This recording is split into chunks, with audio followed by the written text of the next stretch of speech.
I entrem ja en el primer temps del programa, tal com havíem apuntat amb el sumari d'avui, per parlar d'un tema que jo suposo que ens preocupa a tots. De fet, el tema de la corrupció, el tema del frau s'ha convertit en la segona preocupació de la ciutadania a nivell de tot l'Estat, seguida per la desafecció que té la gent al món de la política i només precedida per la situació d'atur que estem patint. Per parlar d'aquest tema, avui ens acompanya Lourdes Parramon, que és la cap de Relacions Institucionals de l'Oficina Antifrau de Catalunya. Ella ha estat avui a Lleida per fer una conferència, una xerrada amb l'Associació Gent de Lleida i donar a conèixer tot allò que suposo que li hauran preguntat sobre la corrupció, sobre els polítics, la seva vinculació entre una cosa i l'altra, sobre la situació de corrupció a nivell de Catalunya al marge de les institucions. Nosaltres el que volem fer amb aquesta entrevista és, en primer lloc, conèixer la gènesis de tot plegat, de l'Oficina Antifrau. Lourdes Parramon, bona nit. Molt bona nit. Quan va néixer aquesta Oficina Antifrau de Catalunya? L'Oficina Antifrau va néixer es va constituir l'any 2009 i va néixer arrel d'una resolució del Parlament de Catalunya a propòsit de l'escàndol del 3% arrel de l'esfondrament del túnel del Carmel. Va ser una reacció, com sovint passa amb la major part d'agències o d'institucions que lluiten contra la corrupció, a una situació, a una punta en què les institucions prenien consciència de que s'havia de fer alguna cosa i que havien d'augmentar tots els recursos i els instruments per lluitar de forma efectiva contra la corrupció. Podríem parlar de que aquesta oficina pot ser, dintre del que ara a nivell polític es denomina, una estructura més d'estat? Suposo que li podríem donar aquest nom. L'oficina està dins de l'entramat institucional català, és una institució que és independent i que depèn o està adscrita al Parlament de Catalunya, que és a qui ret comptes. Per tant, està dins de les nostres institucions, efectivament. Penja del Parlament, no penja, diguem, de... No penja de l'executiu, no penja ni del govern de la Generalitat ni de cadascun o de cap dels departaments de la Generalitat. Qui forma l'Oficina Antifrau?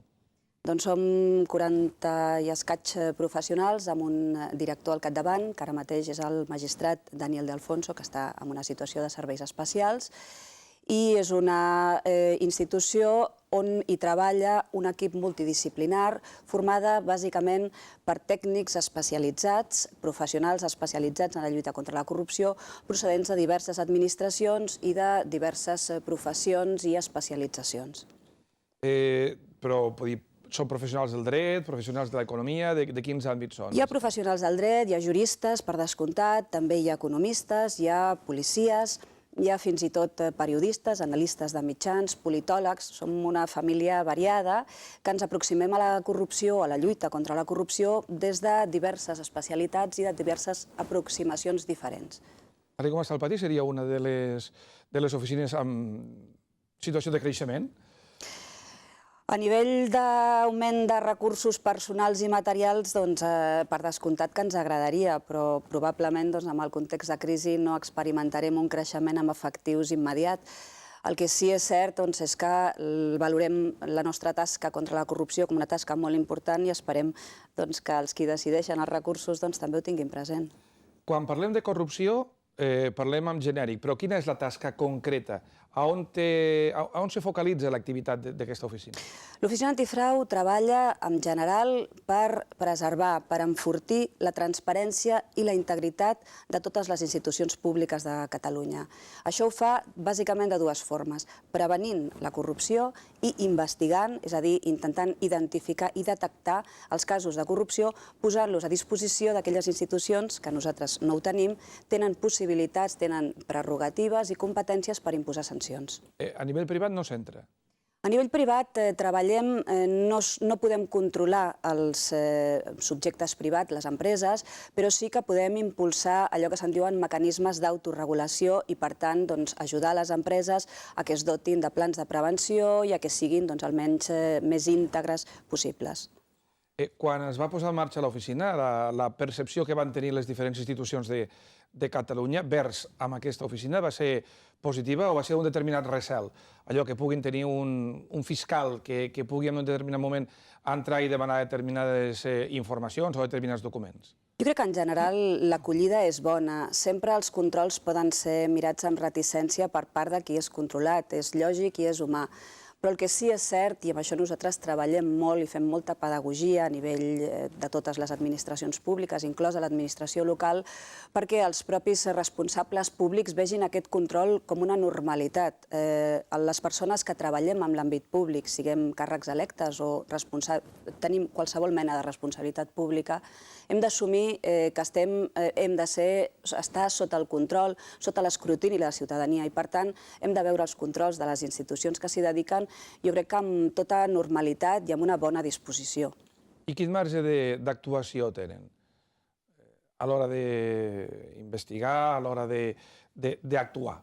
Nosaltres rebem les denúncies de la ciutadania, també podem actuar d'ofici i el que fem és posar en marxa les nostres prerrogatives, les nostres possibilitats d'investigació que van des de la recollida d'informació, la petició d'informació a l'organisme públic que ha estat denunciat, fins a entrevistes personals o fins i tot podem accedir a dades bancàries. Per tant, tenim prerrogatives potents per fer una investigació que no té a veure, és a dir, que no se superposa a la investigació que duen a terme els jutjats i els tribunals, fem coses diferents, però treballem amb una estreta col·laboració amb jutges i amb fiscals.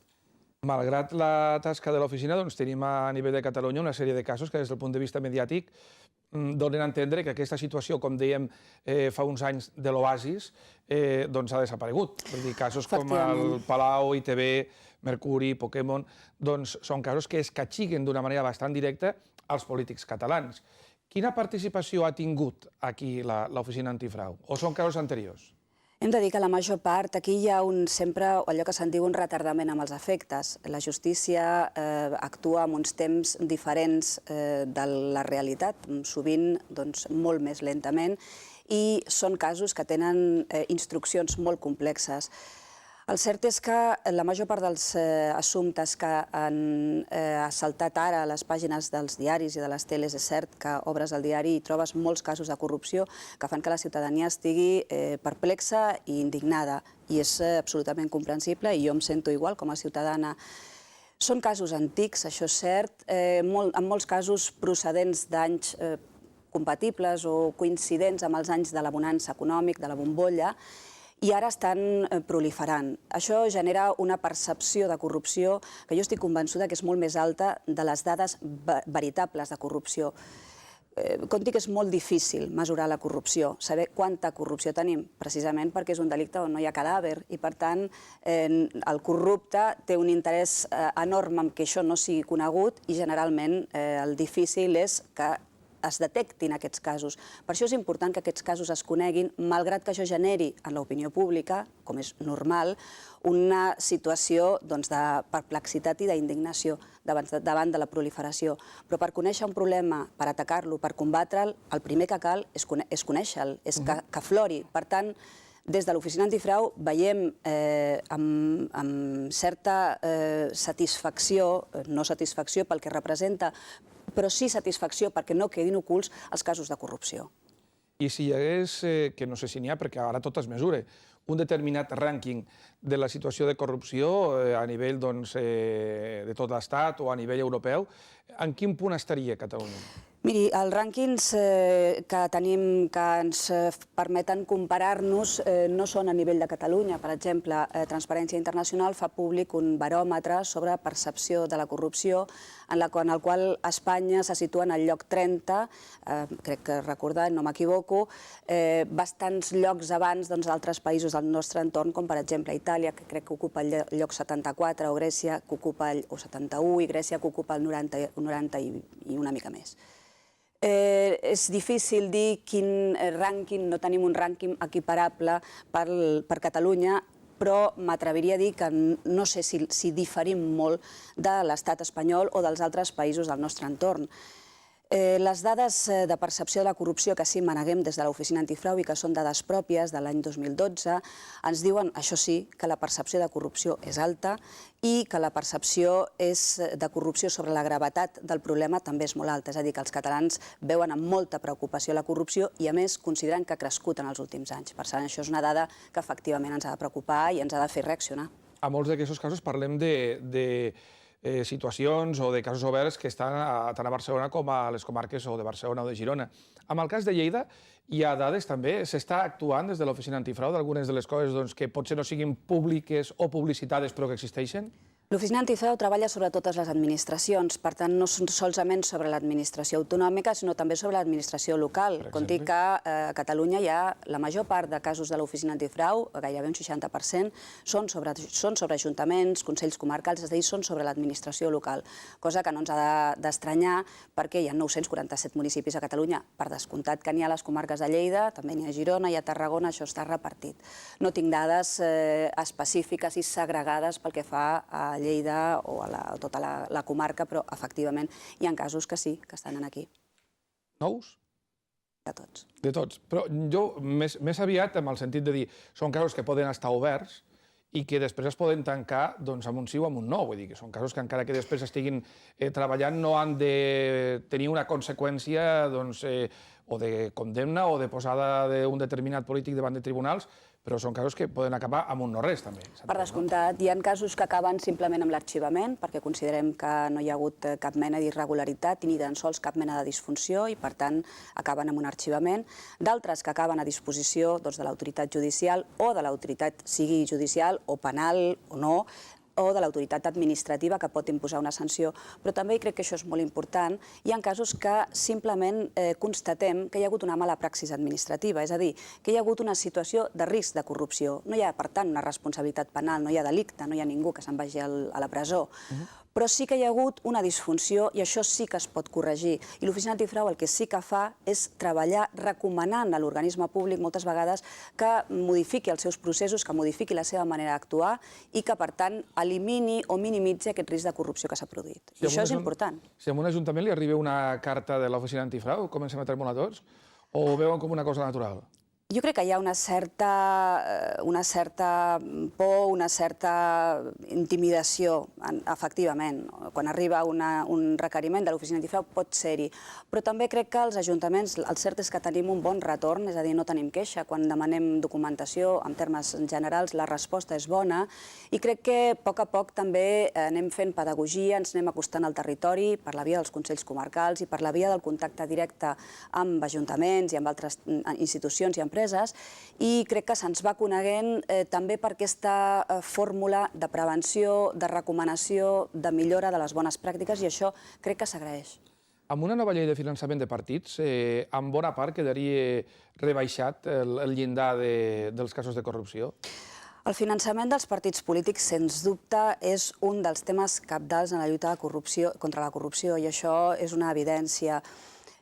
Una nova llei de finançament dels partits, una reforma de la llei de finançament dels partits, segur, hi ha coses a tocar, però hi ha algunes coses que es pot fer per fer més transparent i millor el finançament dels partits polítics que no farien necessaris canvis o que no fan imprescindibles canvis legislatius.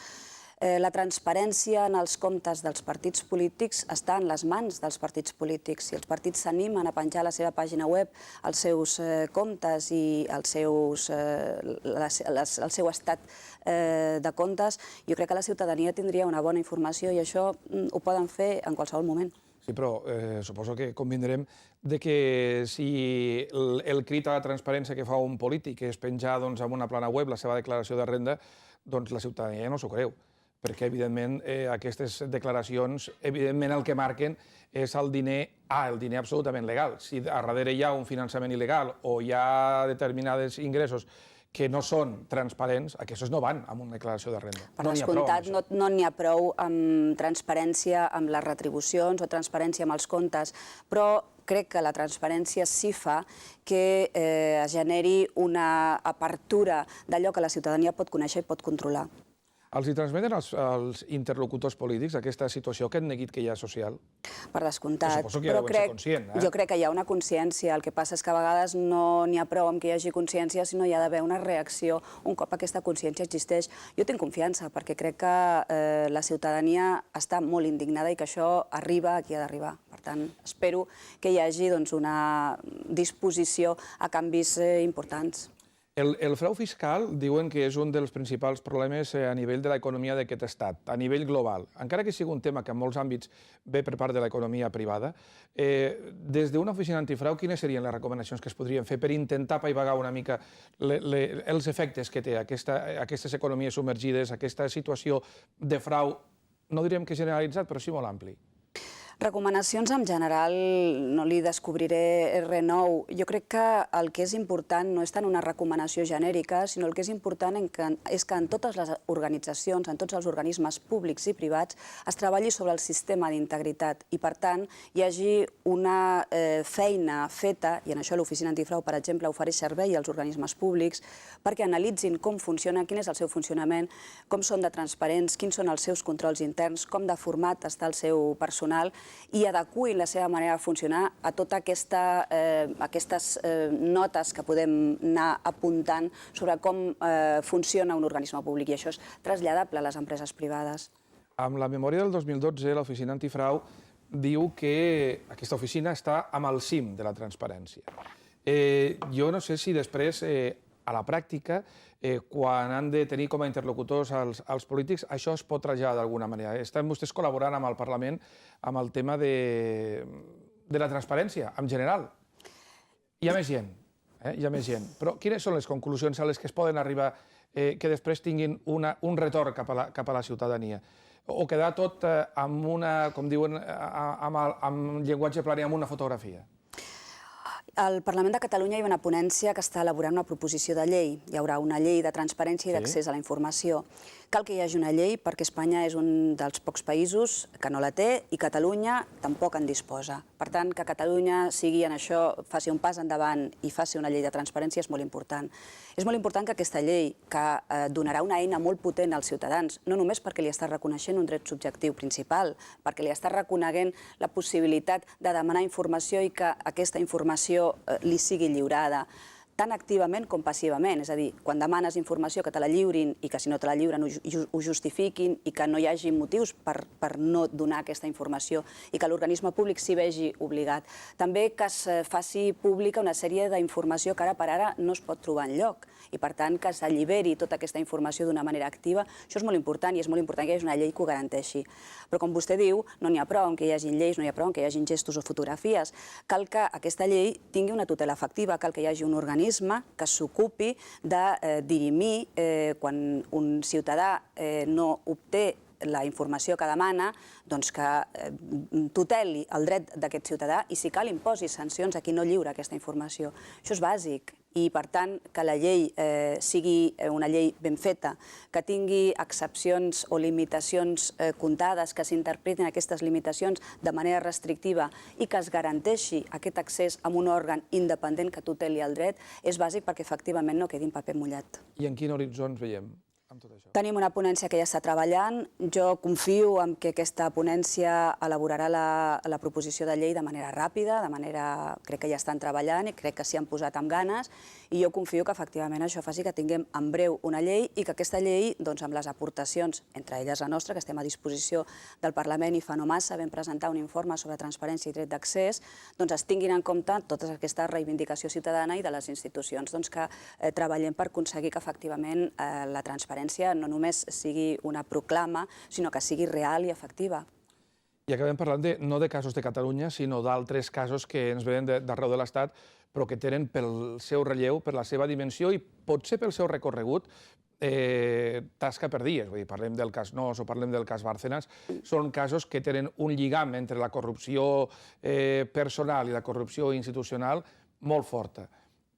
Durant aquest camí que encara queden aquests casos per recórrer, tot el que anirà sortint a nivell de mitjans de comunicació, hi ha la percepció de que la gent pugui acabar confiant o no amb la classe política? Això continuarà sent un descrèdit constant, la taca habitual de la corrupció sobre la tasca habitual que fan els polítics, o tindrem la possibilitat de posar sobre la taula aquesta regeneració que tant es demana?